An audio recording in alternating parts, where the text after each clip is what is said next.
Throughout history, humankind has struggled to understand the fundamental workings of the material world. We've endeavoured to discover the rules and patterns that determine the qualities of the objects that surround us and their complex relationship to us and each other. Over thousands of years, societies all over the world have found that one discipline above all others yields certain knowledge about the underlying realities of the physical world. That discipline is mathematics. I'm Marcus de Sotoy, and I'm a mathematician. I see myself as a pattern searcher, hunting down the hidden structures that lie behind the apparent chaos and complexity of the world around us. In my search for pattern and order, I draw upon the work of the great mathematicians who've gone before me, people belonging to cultures across the globe whose innovations created the language the universe is written in. I want to take you on a journey through time and space and track the growth of mathematics from its awakening to the sophisticated subject we know today. Using computer-generated imagery, we'll explore the trailblazing discoveries that allowed the earliest civilizations to understand the world mathematically. This is the story of maths.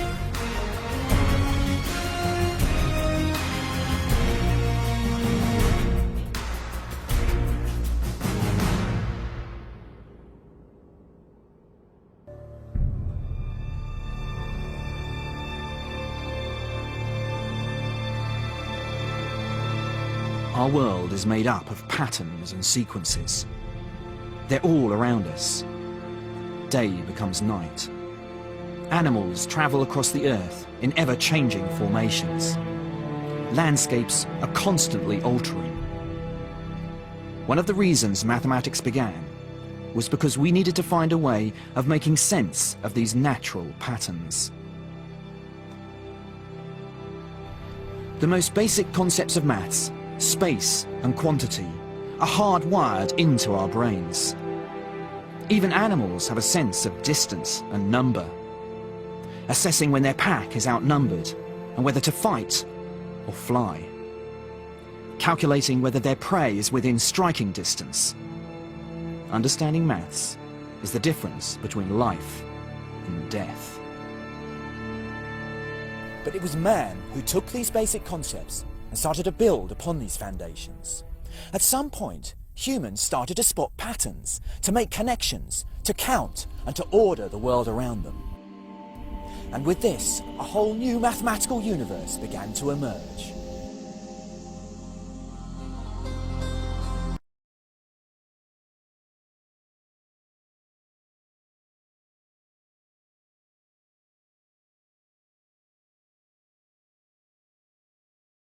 Signs of mathematics as we know it today emerged.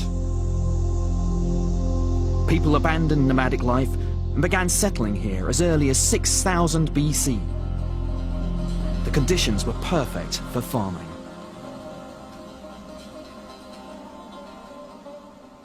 The most important event for Egyptian agriculture each year was the flooding of the Nile.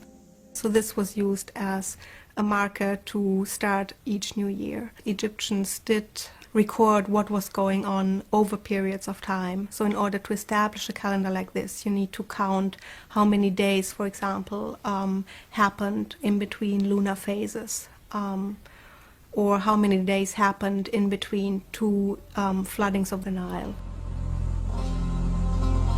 Recording the patterns of the seasons was essential not only to their management of the land, but also their religion. The ancient Egyptians who settled on the Nile banks believed it was the river god Hapi who flooded the river each year. And in return for the life-giving water, the citizens offered a portion of the yield as a thanksgiving. As settlements grew larger, it became necessary to find ways to administer them. Areas of land needed to be calculated, crop yields predicted, taxes charged and collated. In short, people needed to count and measure. The Egyptians used their bodies to measure the world, and it's how their units of measurement evolved. A palm was the width of a hand, a cubit an arm length from elbow to fingertips. Land cubits, strips of land measuring a cubit by 100, were used by the pharaoh's surveyors to calculate areas. There's a very strong link between bureaucracy and the development of mathematics in ancient Egypt. And we can see this link right from the beginning, from the invention of the number system, throughout Egyptian history, really. For the Old Kingdom, the only evidence we have are metrological systems, that is, measurements for areas, for length. This points to a bureaucratic need to develop such things. It was vital to know the area of a farmer's land so he could be taxed accordingly. Or if the Nile robbed him of part of his land, so he could request a rebate. It meant that the pharaoh's surveyors were often calculating the area of irregular parcels of land. And it was the need to solve such practical problems that made them the earliest mathematical innovators.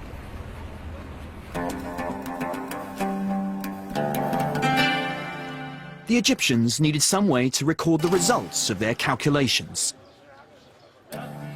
Amongst all the hieroglyphs that cover the tourist souvenirs scattered around the city of Cairo, I was on the hunt for those that recorded some of the first numbers in history.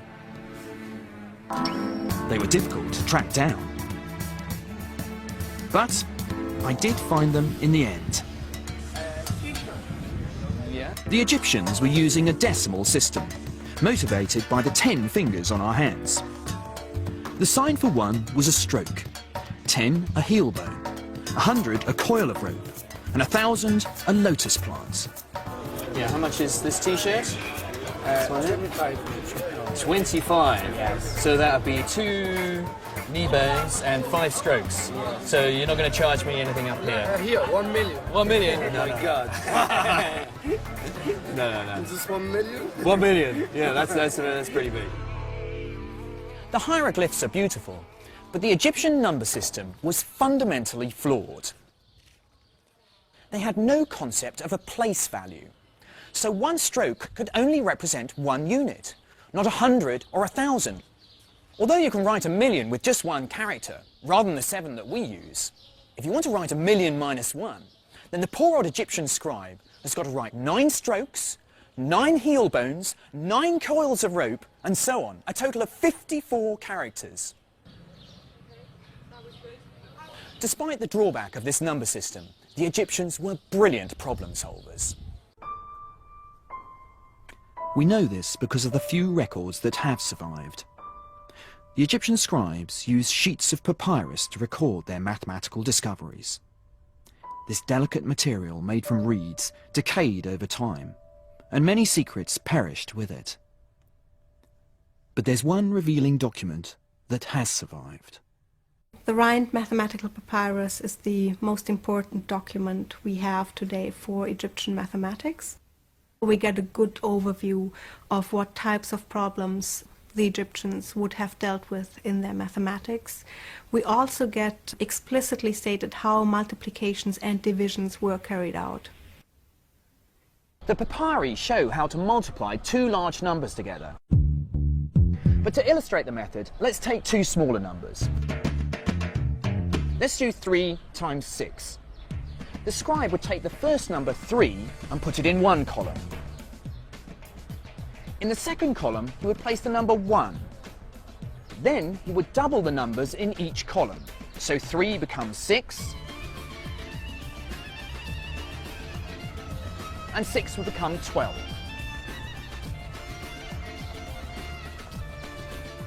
And then in the second column, 1 would become 2, and 2 becomes 4.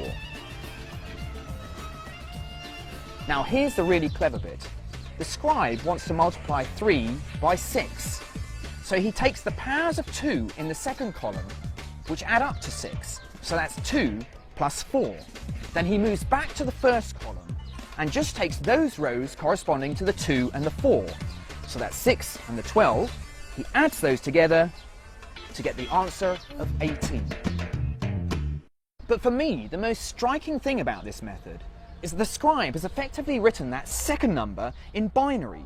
6 is 1 lot of 4, 1 lot of 2, and no units, which is 1, 1, 0.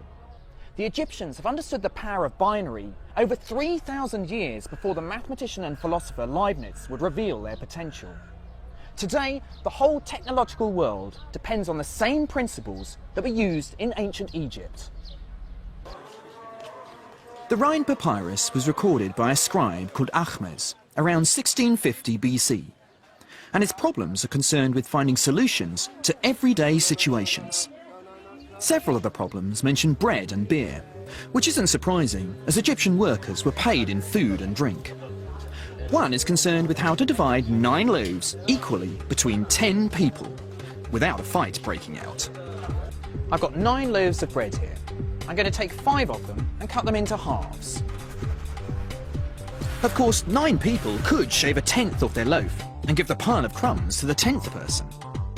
But the Egyptians developed a far more elegant solution. Take the next 4 and divide those into thirds. But 2 of the thirds I'm now going to cut into fifths, so each piece will be 1/15. Each person then gets 1/2 and 1/3 and 1/15. It's through such seemingly practical problems that we start to see a more abstract mathematics developing. Suddenly new numbers are on the scene, fractions, and it isn't too long before the Egyptians are exploring the mathematics of these numbers. Fractions are clearly of practical importance to anyone dividing quantities for trade in the market. To log these transactions, the Egyptians developed notation which recorded these new numbers. One of the earliest representations of these fractions came from a hieroglyph which had great mystical significance. It's called the Eye of Horus. Horus was an Old Kingdom god, depicted as half man, half falcon. According to legend, Horus's father was killed by his other son, Seth. Horus was determined to avenge the murder. During one particularly fierce battle, Seth ripped out Horus's eye, tore it up and scattered it over Egypt. But the gods were looking favourably on Horus. They gathered up the scattered pieces and reassembled the eye. Each part of the eye represented a different fraction, each one half the fraction before. Although the original eye represented a whole unit, the reassembled eye is 1/64 short. Although the Egyptians stopped at 1/64, implicit in this picture is the possibility of adding more fractions, halving them each time, the sum getting closer and closer to 1, but never quite reaching it. This is the first hint of something called a geometric series, and it appears at a number of points in the Rhine Papyrus. But the concept of infinite series would remain hidden until the mathematicians of Asia discovered it centuries later. Having worked out a system of numbers, including these new fractions, it was time for the Egyptians to apply their knowledge to understanding shapes that they encountered day to day. These shapes were rarely regular squares or rectangles, and in the Rhine Papyrus we find the area of a more organic form, the circle. What is astounding in the calculation of the area of a circle is its exactness, really. How they would have found their method is open to speculation because the texts we have do not show us the methods how they were found. This calculation is particularly striking because it depends on seeing how the shape of the circle can be approximated by shapes that the Egyptians already understood. The Rhine Papyrus states that a circular field with a diameter of 9 units is close in area to a square with sides of 8. But how would this relationship have been discovered? My favourite theory sees the answer in the ancient game of Mancala. Mancala boards were found carved on the roofs of temples. Each player starts with an equal number of stones, and the object of the game is to move them around the board, capturing your opponent's counters on the way. As the players sat around waiting to make their next move, perhaps one of them realised that sometimes the balls fill the circular holes of the Mancala board in a rather nice way. He might have gone on to experiment with trying to make larger circles. Perhaps he noticed that 64 stones, the square of 8, can be used to make a circle with diameter 9 stones. By rearranging the stones, the circle has been approximated by a square. And because the area of a circle is pi times the radius squared, the Egyptian calculation gives us the first accurate value for pi. The area of the circle is 64. Divide this by the radius squared, in this case 4.5 squared, and you get a value for pi. So 64 divided by 4.5 squared is 3.16, just a little under 2/100ths away from its true value. But the really brilliant thing is the Egyptians are using these smaller shapes to capture the larger shape. But there's one imposing and majestic symbol of Egyptian mathematics we haven't attempted to unravel yet: the pyramid. I've seen so many pictures that I couldn't believe I'd be impressed by them. But meeting them face to face, you understand why they're called one of the 7 wonders of the ancient world. They're simply breathtaking. And how much more impressive they must have been in their day, when the sides were as smooth as glass, reflecting the desert sun. To me, it looks like there might be mirror pyramids hiding underneath the desert, which will complete these shapes to make perfectly symmetrical octahedrons. Sometimes, in the shimmer of the desert heat, you can almost see these shapes. It's the hint of symmetry hidden inside these shapes that makes them so impressive for a mathematician. The pyramids are just a little short to create these perfect shapes.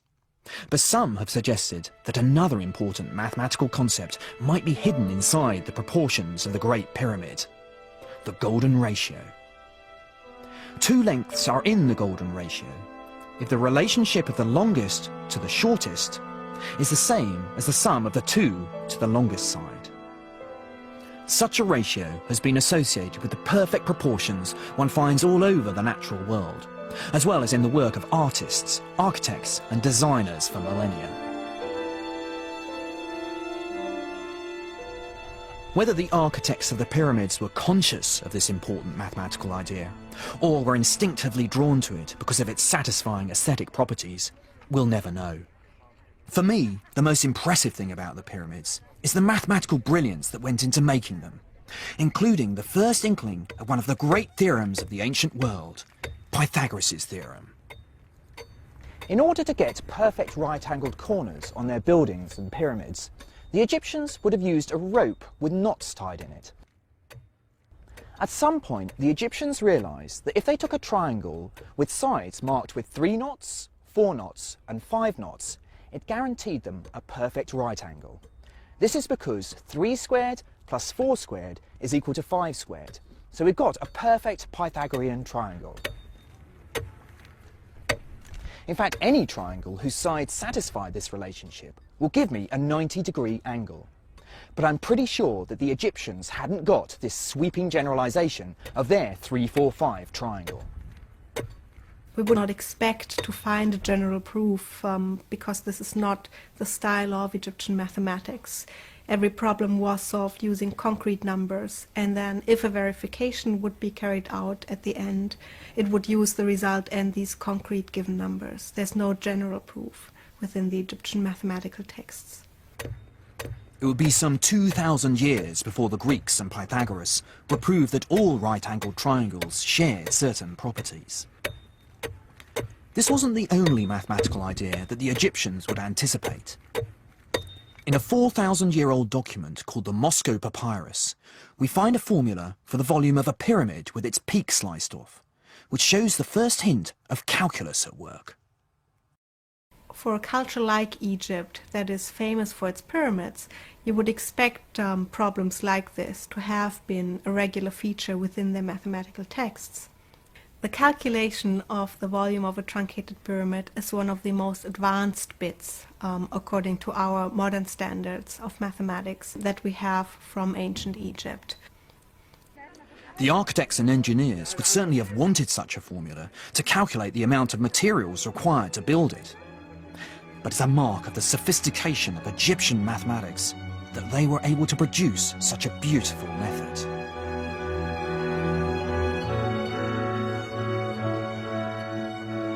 To understand how they derive their formula, start with a pyramid built such that the highest point sits directly over one corner.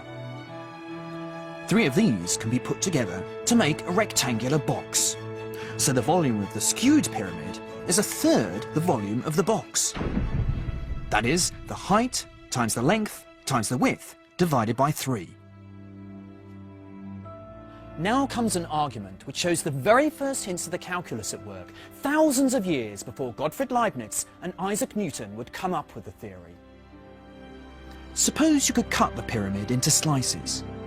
You could then slide the layers across to make the more symmetrical pyramid you see in Giza. However, the volume of the pyramid has not changed, despite the rearrangement of the layers. So the same formula works. The Egyptians were amazing innovators, and their ability to generate new mathematics was staggering. For me, they revealed the power of geometry and numbers, and made the first moves towards some of the exciting mathematical discoveries to come. But there was another civilization that had mathematics to rival that of Egypt, and we know much more about their achievements.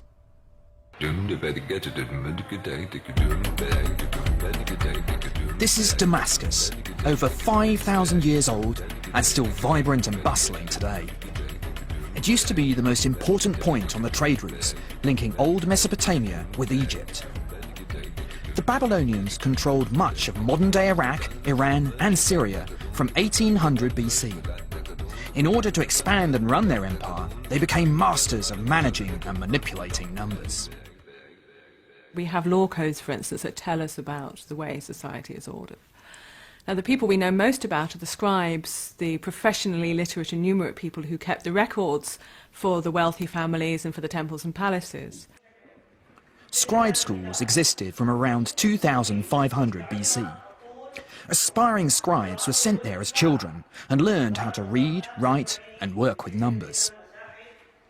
Scribe records were kept on clay tablets, which allowed the Babylonians to manage and advance their empire. However, many of the tablets we have today aren't official documents, but children's exercises. It's these unlikely relics that give us a rare insight into how the Babylonians approached mathematics. So this is a geometrical textbook from about the 18th century BC, and I hope you can see that there are lots of pictures on it, and underneath each picture is a text that sets a problem about the picture. So, for instance, this one here says, I drew a square 60 units long, and inside it I drew 4 circles. What are their areas? So this little tablet here was written 1,000 years at least later than the tablet here, but it has a very interesting relationship to it. It also has 4 circles on in a square, roughly drawn, but this isn't a textbook, it's a school exercise, so that the adult scribe who's teaching the student is being given this as an example of completed homework or something like that. Like the Egyptians, the Babylonians appeared interested in these problems are written mathematical recipes. A scribe would simply follow and record a set of instructions to get a result. Here's an example of the kind of problem they'd solve. Now I've got a bundle of cinnamon sticks here, but I'm not going to weigh them. Instead, I'm going to take 4 times their weight and add them to the scales. Now I'm going to add 20 gin. Gin was the ancient Babylonian measure of weight. I'm going to take half of everything here and add it again. So that's 2 bundles and 10 gin. Now everything on this side is equal to 1 manna. 1 manna was 60 gin. And here we have one of the first mathematical equations in history. Everything on this side is equal to 1 manna. But how much does the bundle of cinnamon sticks weigh? Without any algebraic language, they were able to manipulate the quantities to be able to prove that the cinnamon sticks weighed 5 gin. In my mind, it's this kind of problem which gives mathematics a bit of a bad name. You can blame those ancient Babylonians for all those tortuous problems you had at school. But the ancient Babylonian scribes excelled at this kind of problem. Intriguingly, they weren't using powers of 10 like the Egyptians. They were using powers of 60. Babylonians invented their number system, like the Egyptians, by using their fingers. But instead of counting through the 10 fingers on their hand, Babylonians found a much more intriguing way to count body parts. They used the 12 knuckles on one hand and the 5 fingers on the other to be able to count 12 times 5, i.e. 60 different numbers. So for example, this number would have been 2 lots of 12, 24, and then 1, 2, 3, 4, 5 to make 29. But the number 60 had another powerful property. It can be perfectly divided in a multitude of ways. Here are 60 beans. I can arrange them in 2 rows of 30. 3 rows of 20. 4 rows of 15. 5 rows of 12. Or 6 rows of 10. The divisibility of 60 makes it a perfect base in which to do arithmetic. The base 60 system was so successful, we still use elements of it today. Every time we want to tell the time, we recognise units of 60, 60 seconds in a minute, 60 minutes in an hour. But the most important feature of the Babylonians' number system was that it recognised place value. Just as our decimal numbers count how many lots of tens, hundreds and thousands you're recording, the position of each Babylonian number records the power of 60 you're counting.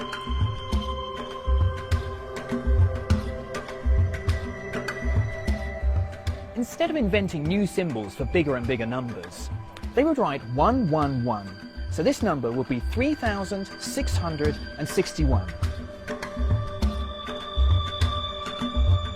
The catalyst for this discovery was the Babylonians' desire to chart the course of the night sky.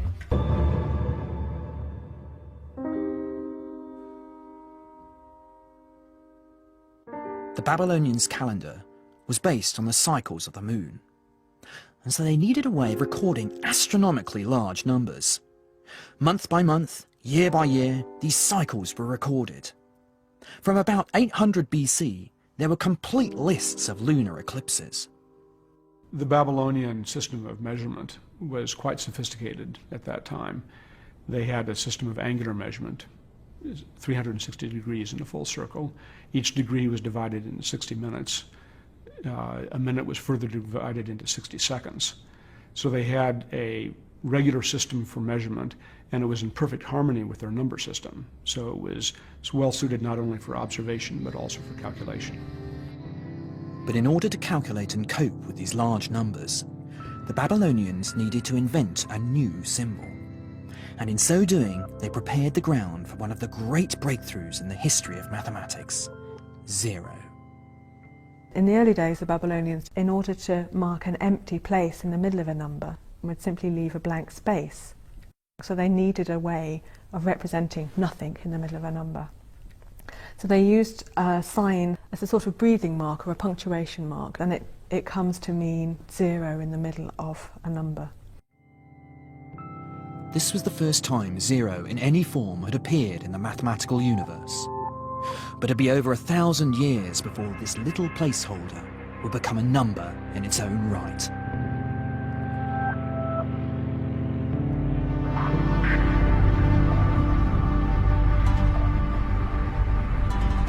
Having established such a sophisticated system of numbers, they harnessed it to tame the arid and inhospitable land that ran through Mesopotamia. Babylonian engineers and surveyors found ingenious ways of accessing water and channeling it to the crop fields.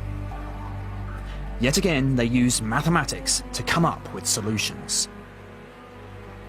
The Orontes Valley in Syria is still an agricultural hub, and the old methods of irrigation are being exploited today just as they were thousands of years ago.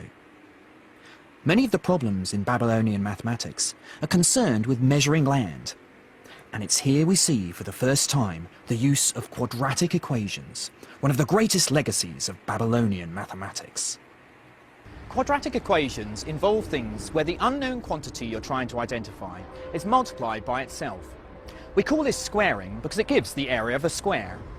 And it's in the context of calculating the area of land that these quadratic equations naturally arise.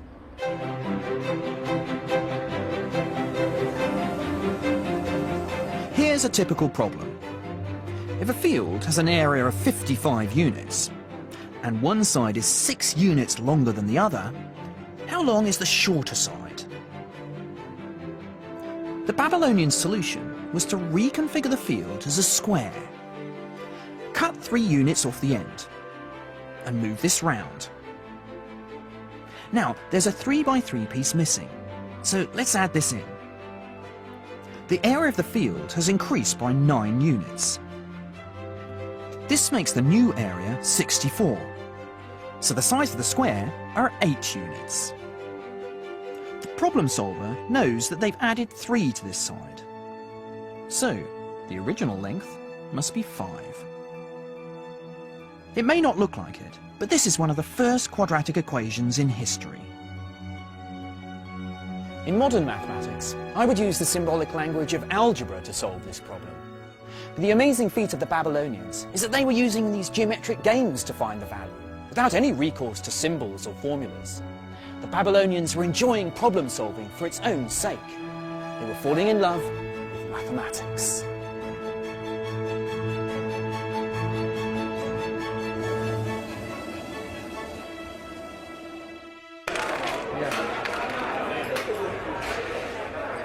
The Babylonians' fascination with numbers soon found a place in their leisure time too.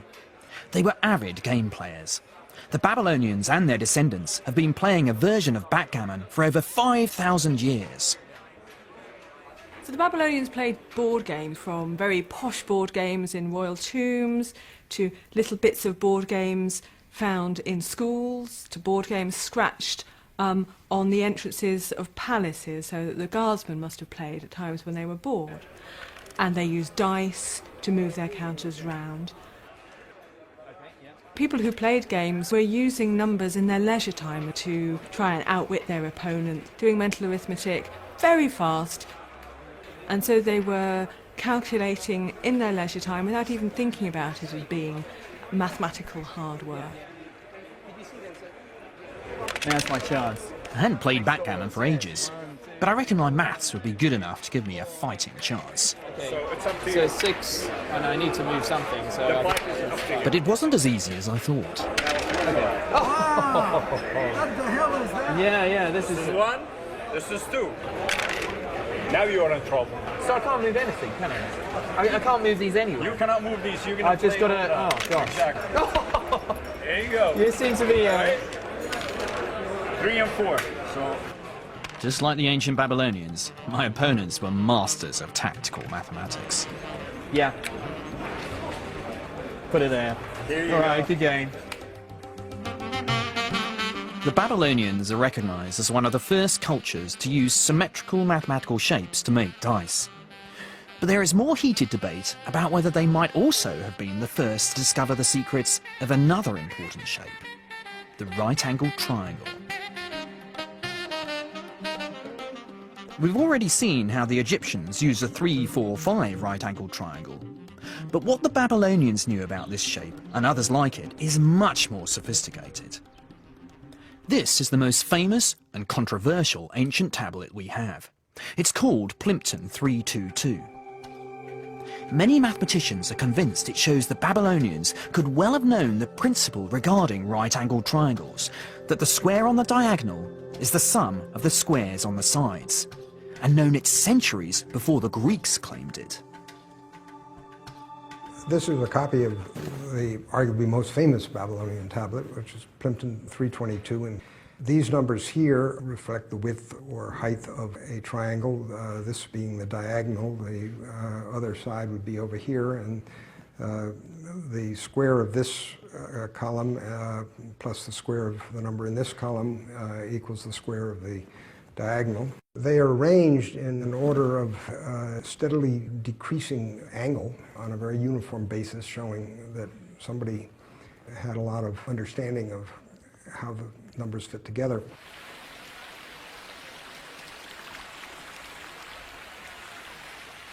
Here were 15 perfect Pythagorean triangles, all of whose sides had whole number lengths.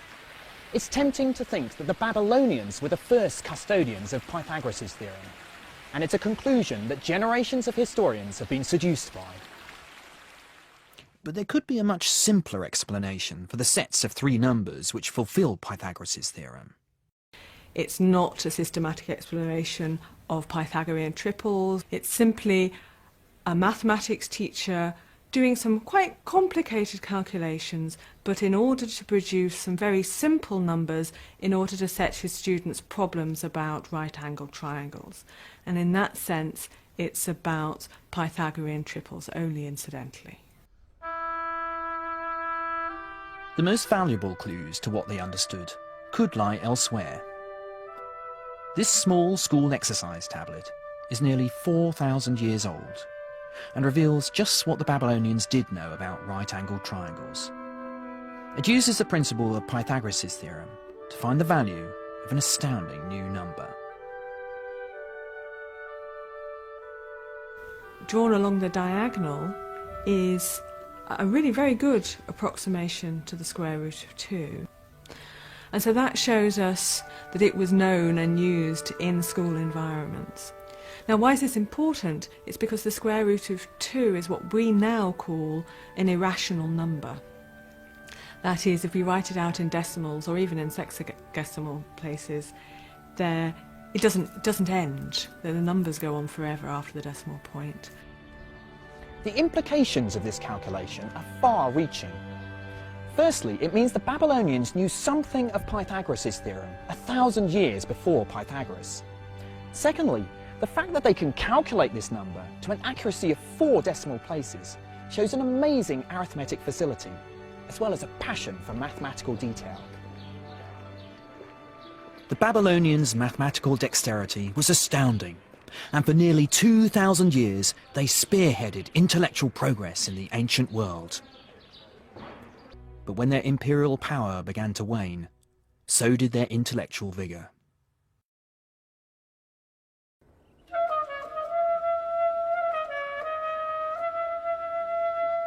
By 330 BC, the Greeks had advanced their imperial reach into old Mesopotamia.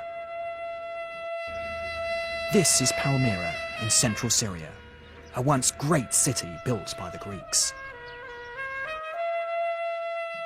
The mathematical expertise needed to build structures with such geometric perfection is impressive. Just like the Babylonians before them, the Greeks were passionate about mathematics.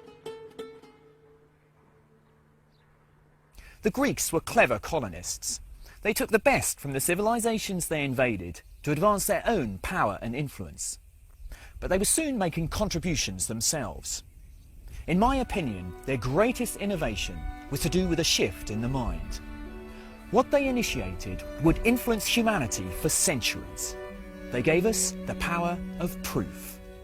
Somehow they decided that they had to have a deductive system for their mathematics. And the typical deductive system was to begin with certain axioms which you assume are true. It's as if you assume a certain theorem is true without proving it. And then using logical methods and very careful steps, from these axioms you prove theorems. And then from those theorems you prove more theorems. And it just snowballs that way. Proof is what gives mathematics its strength. It's the power of proof, which means that the discoveries of the Greeks are as true today as they were 2,000 years ago. I needed to head west into the heart of the old Greek Empire to learn more.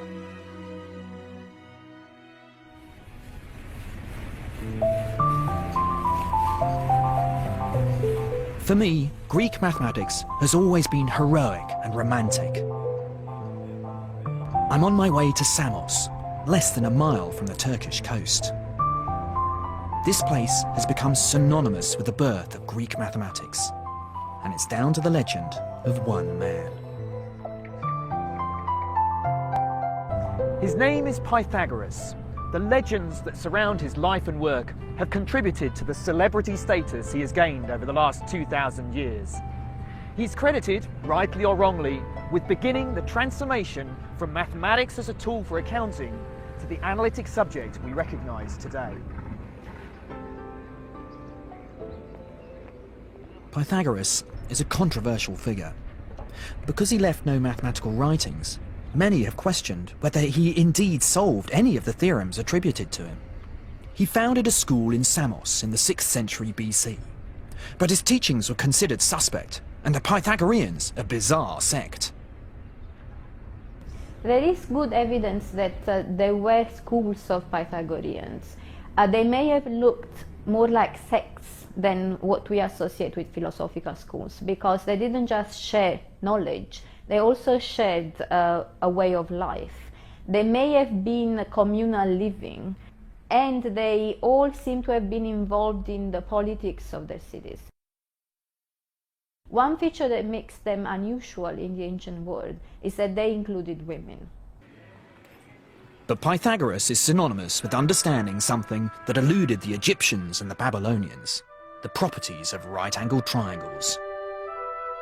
What's known as Pythagoras' theorem states that if you take any right-angled triangle, build squares on all the sides, then the area of the largest square is equal to the sum of the squares on the two smaller sides.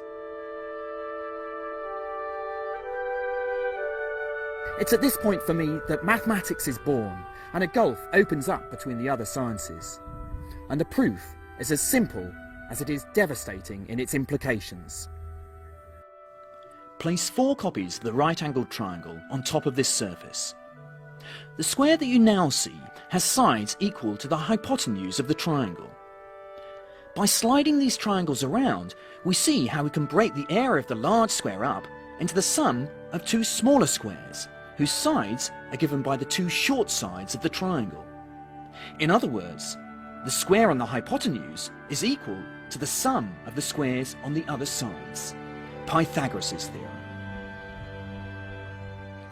It illustrates one of the characteristic themes of Greek mathematics: the appeal to beautiful arguments in geometry rather than a reliance on number. Pythagoras may have fallen out of favour, and many of the discoveries accredited to him have been contested recently. But there's one mathematical theory that I'm loath to take away from him. It's to do with music and the discovery of the harmonic series.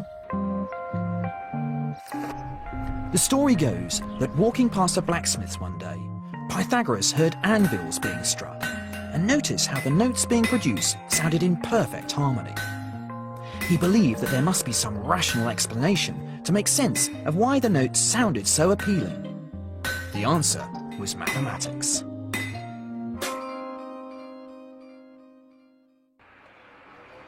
Experimenting with a stringed instrument, Pythagoras discovered that the intervals between harmonious musical notes were always represented as whole number ratios. And here's how he might have constructed his theory. First, play a note on the open string. Next, take half the length. The note almost sounds the same as the first note. In fact, it's an octave higher, but the relationship is so strong we give these notes the same name. Now, take a third the length. We get another note which sounds harmonious next to the first two. But take a length of string which is not in a whole number ratio, and all we get is dissonance.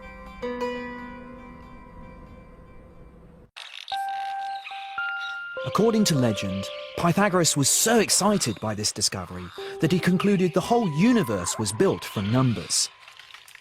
But he and his followers were in for a rather unsettling challenge to their worldview. And it came about as a result of the theorem which bears Pythagoras' name. Legend has it, one of his followers, a mathematician called Hippasus, set out to find the length of the diagonal for a right-angled triangle with two sides measuring 1 unit. Pythagoras' theorem implied that the length of the diagonal was a number whose square was 2. The Pythagoreans assumed that the answer would be a fraction. But when Hippasus tried to express it in this way, no matter how he tried, he couldn't capture it. Eventually, he realized his mistake. It was the assumption that the value was a fraction at all which was wrong. The value of the square root of 2 was the number that the Babylonians etched into the Yale tablet. However, they didn't recognize the special character of this number, but Hippasus did. It was an irrational number. The discovery of this new number, and others like it, is akin to an explorer discovering a new continent, or a naturalist finding a new species.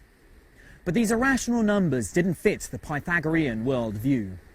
Later Greek commentators tell the story of how Pythagoras swore his sect to secrecy, but Hippasus let slip the discovery and was promptly drowned for his attempts to broadcast their research. But these mathematical discoveries could not be easily suppressed. Schools of philosophy and science started to flourish all over Greece, building on these foundations. The most famous of these was the Academy. Plato founded this school in Athens in 387 BC. Although we think of him today as a philosopher, he was one of mathematics' most important patrons. Plato was enraptured by the Pythagorean worldview and considered mathematics the bedrock of knowledge. Some people would say that Plato is possibly the most influential figure for our perception of Greek mathematics. He argued that mathematics is an important form of knowledge and does have a connection with reality. So by knowing mathematics, we'll know more about reality. In his dialogue Timaeus, Plato proposes the thesis that geometry is the key to unlocking the secrets of the universe, a view still held by scientists today. Indeed, the importance Plato attached to geometry is encapsulated in the sign that was mounted above the Academy. Let no one ignorant of geometry enter here. Plato proposed that the universe could be crystallized into 5 regular symmetrical shapes. These shapes, which we now call the Platonic solids, were composed of regular polygons assembled to create 3-dimensional symmetrical objects. The tetrahedron represented fire. The icosahedron, made from 20 triangles, represented water. The stable cube was earth. The 8-faced octahedron was air.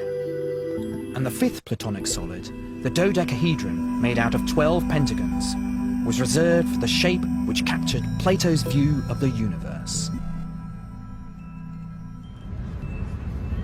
Plato's theory would have a seismic influence and continue to inspire mathematicians and astronomers for over 1,500 years. In addition to the breakthroughs made in the Academy, mathematical triumphs were also emerging from the edge of the Greek Empire, and owed as much to the mathematical heritage of the Egyptians as the Greeks. Alexandria became a hub of academic excellence under the rule of the Ptolemies in the 3rd century BC, and its famous library soon gained a reputation to rival Plato's Academy. The kings of Alexandria were prepared to invest in the arts, in culture, in technology, mathematics, grammar, because patronage for cultural pursuits was one way of showing that you were a more prestigious ruler and had a better entitlement to greatness. The old library and its precious contents were destroyed when the Muslims conquered Egypt in the 7th century. But its spirit is alive in a new building. Today, the library remains a place of discovery and scholarship.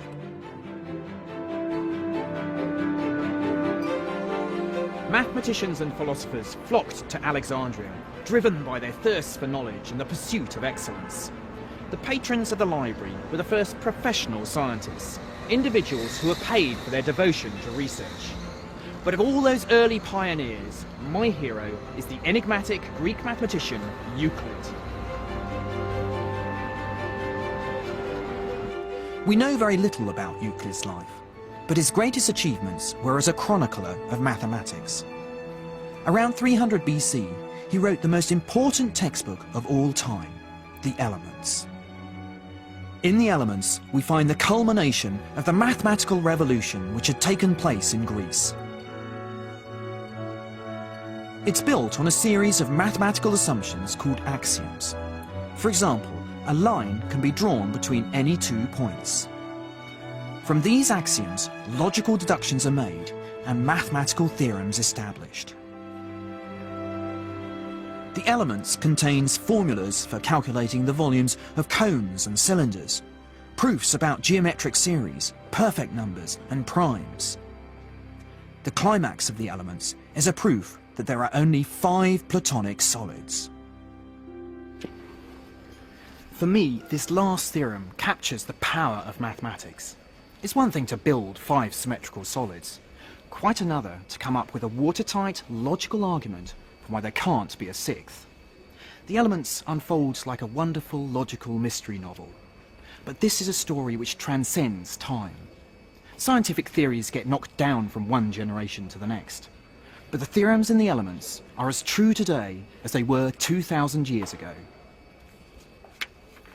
When you stop and think about it, it's really amazing that it's the same theorems that we teach. We may teach them in a slightly different way, or we may organize them differently, but it's Euclidean geometry that is still valid, and even in higher mathematics. When you go to higher dimensional spaces, you're still using Euclidean geometry. Alexandria must have been an inspiring place for the ancient scholars, and Euclid's fame would have attracted even more eager young intellectuals to the Egyptian port. One mathematician who particularly enjoyed the intellectual environment in Alexandria was Archimedes. He would become a mathematical visionary. The best Greek mathematicians, they were always pushing the limits, pushing the envelope. So Archimedes did what he could with polygons, with solids. He then moved on to centers of gravity, or he then moved on to the spiral. This instinct to try and mathematize everything is something that I see as a legacy. One of Archimedes' specialities was weapons of mass destruction. They were used against the Romans when they invaded his home of Syracuse in 212 BC. He also designed mirrors which harnessed the power of the sun to set the Roman ships on fire. But to Archimedes, these endeavours were mere amusements in geometry. He had loftier ambitions. Archimedes was enraptured by pure mathematics and believed in studying mathematics for its own sake, and not for the ignoble trade of engineering or the sordid quest for profit. One of his finest investigations into pure mathematics was to produce formulas to calculate the areas of regular shapes. Archimedes' method was to capture new shapes by using shapes he already understood. So, for example, to calculate the area of a circle, he would enclose it inside a triangle. And then by doubling the number of sides on the triangle, the enclosing shape would get closer and closer to the circle. Indeed, we sometimes call a circle a polygon with an infinite number of sides. But by estimating the area of the circle, Archimedes is in fact getting a value for pi, the most important number in mathematics. However, it was calculating the volumes of solid objects where Archimedes excelled. He found a way to calculate the volume of a sphere by slicing it up and approximating each slice as a cylinder. He then added up the volumes of the slices to get an approximate value for the sphere.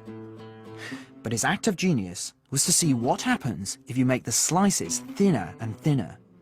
In the limit, the approximation becomes an exact calculation.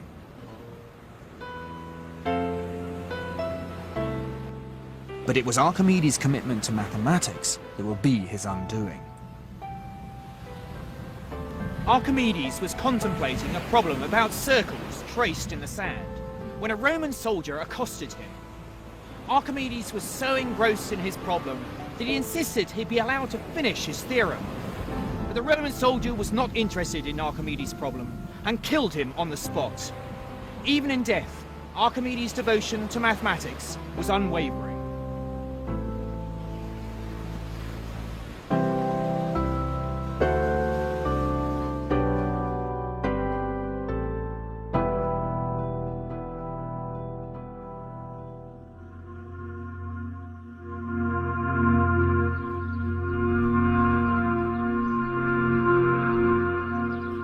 By the middle of the 1st century BC, the Romans had tightened their grip on the old Greek Empire.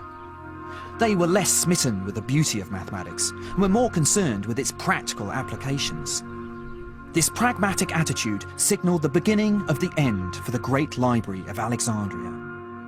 But one mathematician was determined to keep the legacy of the Greeks alive. Hypatia was exceptional, a female mathematician, and a pagan in the piously Christian Roman Empire.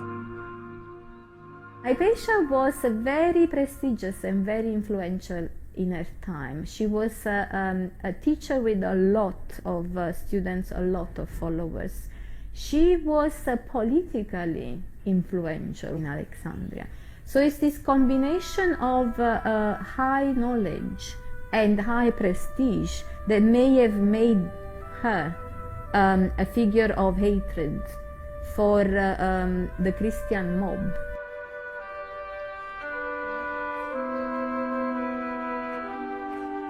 One morning during Lent, Hypatia was dragged off her chariot by a zealous Christian mob and taken to a church. There she was tortured and brutally murdered. The dramatic circumstances of her life and death fascinated later generations. Sadly, her cult status eclipsed her mathematical achievements. She was in fact a brilliant teacher and theorist, and her death dealt a final blow to the Greek mathematical heritage of Alexandria.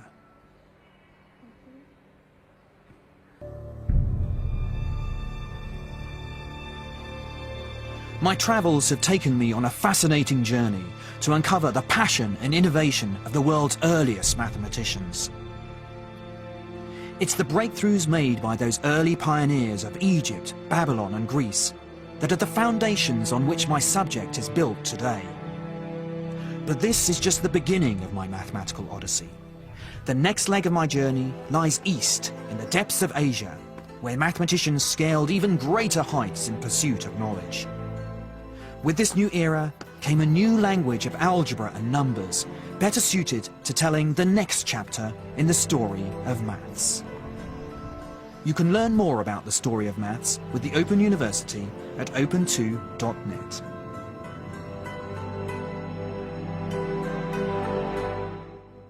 And the story of maths continues here on BBC4 next Monday at the same time.